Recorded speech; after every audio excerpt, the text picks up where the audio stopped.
ऐसा काम कौन करेगा? खलीफा करेगा। खलीफा एक तरह से जो है वो जो है मोमिन जो होते हैं उनका लीडर होता है।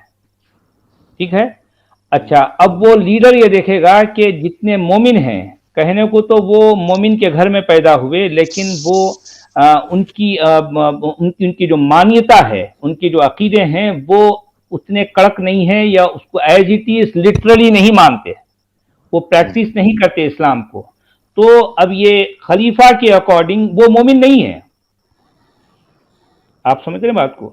अगर जी हाँ। से वो मुस्लिम घराने में पैदा हुए, मगर अगर वो प्रैक्टिस नहीं कर रहे हैं, तो इस खलीफा के अकॉर्डिंग वो मोमिन नहीं है। तो चूंकि मोमिन नहीं है, तो वो अब जो है वो उनको कुरान को एज इट इज फॉलो करना है, उसको हदीस को मानना है। अगर वो नहीं मान रहे हैं, तो खलीफा के अकॉर्डिंग वो क्या हो गए? मुर्तद हो गए, और मुर्तद जो है उनका कत्ल किया जा सकता है। तो अगर ऐसी बात है, तो अगर कोई अफगानिस्तान या पाकिस्तान में कोई कल खलीफा बनेगा, तो हाँ, भारत के मोमिन तो ऐसे ही मर जाएंगे। हाँ, वो तो होंगे, वो तो होना ही होना है, समझो। अगर देखिए कि ये तो आप अगर दूसरों से लड़ रहे हैं ना, आज अगर मान लो हिंदुओं से लड़ रहे हैं, या क्रिश्चियन से लड़ रहे हैं, यहूदियों से लड़ रहे हैं, अगर होते होते मान लो सारी दुनिया में मुसलमान हो जाते हैं, तो क्या हो जाएगा? ये मुसलमान आपस में लड़ेंगे कि इसका जो सेक्ट है ये सही है, उसका उसका गलत है, ये आपस में लड़ेंगे। अगर मान लो सारे के सारे मोमिन भी खत्म हो जाएं, अगर लास्ट में फाइनली एक मोमिन अगर पूरी जमीन पर बच जाता है, तो वो आपको पता है वो किससे लड़ेगा? वो अपने पैर से लड़ेगा। वो हाथ में तलवार ले लेगा, अपने पैर को काटेगा, कहेगा कि तू जो है मोमिन नहीं है। एक पैर को काटने के बाद में उसी हाथ से वो अपने दूसरे हाथ को काटेगा कि तू मोमिन नहीं है। कि एक लास्ट मोमिन ऑन द अर्थ। आप समझ बात? सही है साहब, सही जमीन है पर साहब। आखिरी मोमिन वो इस तरह से, क्योंकि लड़ाई एक इस्लाम का सबसे अहम, सबसे बुनियादी फरीजा है कि लड़ाई ना हो तो फिर इस्लाम ना हो। सुनना, लड़ाई होना जरूरी है, जी जरूरी जी, है। बिल्कुल सही। तो अगर कोई नया खलीफा बनता है, तो वो नई कुरान भी लिख लेगा, क्योंकि अल्लाह नहीं, उसके नई भी कुरान तो नहीं लिखेगा, क्योंकि ये एक ही कुरान काफी है यार। जो है अब आप हर शाख पे उल्लू को बिठाना चाह रहे हैं। आप एक ही कुरान से दुनिया परेशान है मेरे भाई। नहीं, अब और एक पॉसिबिलिटी को कुरान दिखाना चाह रहे हैं ठुकरा नहीं जी। सकते साहब। जी। चलिए, इतना ही बोलना था, इतना ही पूछना था मुझे। अपने ही भाई लोगों को कौन कैसे मार सकता है, और हाँ, अपनी ही भाई नहीं बहनों है को। ना भाई, देखें वो भाई नहीं है ना, ये जी वो सही भाई है नहीं आपकी भी होता ना। बात। मेरा अपना भाई, मेरे वालिद जो है, अब देखें, एक बाप बेटे का नहीं है, बेटा बाप का नहीं है, भाई भाई का नहीं है। अगरचे कि वो एक बाप की, एक माँ बाप की औलाद हैं, लेकिन अगर वो इस कल को नहीं मानता, जैसा मेरे साथ हुआ, मैंने ये कहा कि जो है मैं इस कल को नहीं मानता, तो दूसरे ही लम्हे क्या हो गया? अब वो मेरा बाप नहीं है, मेरा भाई नहीं है, मेरा बेटा नहीं है। अब वो मेरे लिए दुश्मन हो गए, उनके लिए मैं दुश्मन हो गया। समझ रहे हैं बात को? ये है इस्लाम, ये है वो रियलिटी इस्लाम की, जो कि दुनिया, जो कि हमारे हमारे स्कॉलर्स हमें नहीं दिखाते, इस पर पर्दे डालते हैं। जी एक मैं पहली बार ये सारी रियलिटी को एज इट इज दुनिया के सामने ला रहा हूं। अब तक लोगों को पता ही नहीं था इन बातों का, बिल्कुल भी पता नहीं था। जी सच वाला जी, ये हमारे जी। राघव झा साहब का 40 रुपीज का सुपर चैट है। इजराइल आयर 2.72 जिक्र कर बॉम्बिंग की हमास पे। अच्छा, जिहाद पर है शायद होना जी। हाँ, ये विपोरविल जी का 180 रुपीज का सुपर स्टिकर है। बहुत शुक्रिया सर। या एक फॉलोअर्स रुपये तुम खुद बढ़ा देते हो यार, 179 है। अब एक ही ऐसे कैसे बोल देते हो? अरे वो राउंड फिगर कर देता मैं। मैं देख रहा हूँ। अच्छा, अभी चलिए। चलिए 5.5 घंटे हो गए सच वाला जी।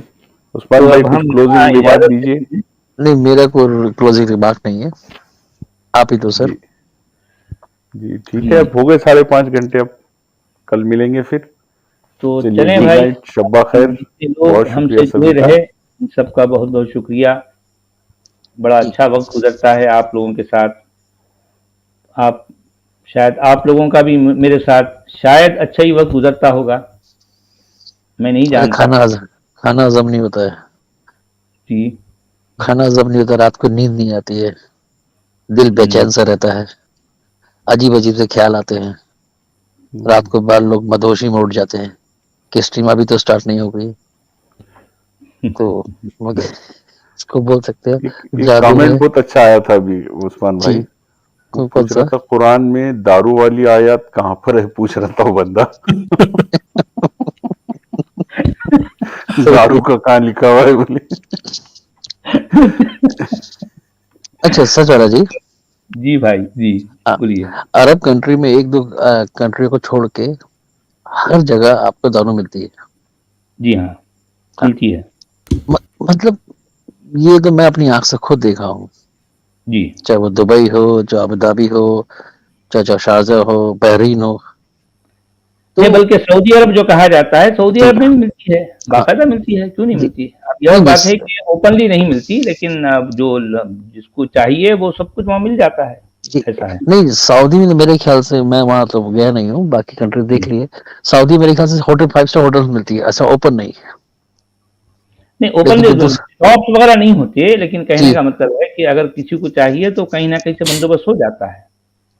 बल्कि वो लोग जी खजूर की जो है उससे जो खुद बनाते भी हैं, उनके जी अपने जो है जो फार्म हाउस होते हैं उसमें बाकायदा बनती हैं, मैंने अपनी आंखों से देखी है बनाते हुए लोगों को, जी होता है सब मैंने तो कुछ। जी। मैंने तो लोगों को आफ्टर शेव के दारू बनाते हुए देखा है, कोई नशे का इतना शौक था। तो एक भाई ने वीडियो भेजा था, तो वो हमारे देसी भाई थे, वहाँ हम्म। काम करने गए हैं, और वो कैसे बनाए, तो वो आफ्टर शेव मिला रहे थे उसमें क्योंकि उससे नशा हो।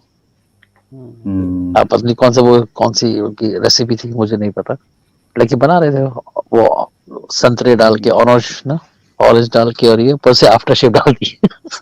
जी। मतलब उस्मान नशा भाई, होना ये चाहिए। यूनाइटेड स्टेट्स ऑफ अरब अमीरात में एक मंदिर का निर्माण हुआ अभी, और 3 जी मंदिरें और बन रही है। जी दुबई की मंदिर तो ओपन कर दी उन्होंने कम्युनिटी के जी लिए, जी बहुत बड़ा मंदिर है, कम्युनिटी जी हॉल है, सारे देवी देवताओं की मूर्तियां वहां पर लगी है।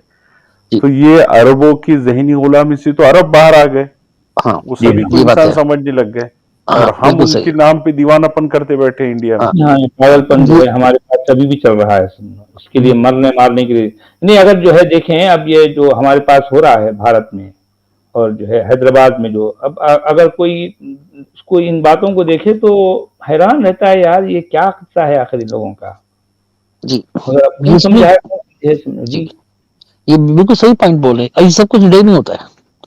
जी। जितना भी ये नाटक चलता है, ड्रामा चलता है, हमारे इंडिया ही में होता है। बाहर निकलते तो शरीफ होते हैं, बाहर निकलेंगे तो ये पूछे कौन है, तो वहां कोई नहीं बोलता कि मोमिन हो, सीधा बोलता जी। मैं इंडियन हूँ। जी। हाँ, सही अब बात मतलब है। हाँ, मैं और इंडिया में सिंपल रहते हुए जो है वो अपने हाँ आप को इंडियन मुस्लिम कहना जो है दुम छल्ला लगा के फिरते हैं, लटका स- लेके, लटका लटका ये के फिरते मुझे ये समझ नहीं आया, मुझे कभी भी समझ नहीं आया। मैं आपको छोटा, एक बार मैं हीथ्रो में था, इंग्लैंड में, हैं। लंदन में जो एयरपोर्ट है। सच वाला जी, अब यकीन नहीं करोगे, उसमें जो सूट पैंट पहने हुए जिनके पास इंडिया का पासपोर्ट नीले रंग का होता है, वो हाथ में लिए हुए था, उनकी सबकी अलग से लाइन थी, सबकी। हम्म। और उसी लाइन में जो अरब थे, जिन्होंने अरब ड्रेस पहनी हुई थी, उनको नॉर्मल को जाने दिया। अब मैं अपनी हम्म। आंख से देखा हूँ कि लंबी दाढ़ी है, और इन्होंने कपड़े वो इंडियन हमारे देसी पहने हुए, उनकी लाइन ही अलग से निकाल दी कि आप अलग लाइन पे लगो। यानी हम्म। आपको जो सही तरीके से आपकी पूरी चेकिंग होगी जो भी है। और मैं देख रहा हूँ, मैं शौक था कि यार क्या हो रहा है ये सब कुछ। हम्म। हाँ, और ये हमारे भाई बंधु हैं, इंडिया में करेंगे ड्रामा, बाहर जाकर सीधे सीधे होते हैं, एकदम सीधे। बहुत दुख की बात है। अब जी हाँ। हैदराबाद कितनी बड़ी स्टेट है, उसमें कर्फ्यू लगाना, जी। हजारों करोड़ों कितने अरबों का उसका देश के इसको इकोनॉमी को नुकसान होता है। और रोज कमाने खाने और वाले गरीब इसको का क्या मिला हाल हो के वो जाता है गरीब उस्मान भाई। जो है ना, गरीब बेचारा जी हर दौर में, हर जमाने में, हर इलाके में गरीब पिसता रहा है, क्या किया जी जाए। और वो गरीब आदमी, वो कैसे, वो कोई भी हो यार, वो हिंदू मुसलमान, मुझे कोई फर्क नहीं पड़ता उससे। हर बात इंसान है, हाँ, इंसान तो इंसान इंसान है। की है। जी। कितनी कितनी दुख की बात है, अपनी अपने स्वार्थ के लिए, यही बोलेंगे ना, अपने स्वार्थ जी। के लिए सबकी आहुति देने वाले लोग हैं, और ये सारे नहीं है कुछ। ये मामला है। हाँ चलिए जी हमारे उस्मान भाई, अब मैं जी।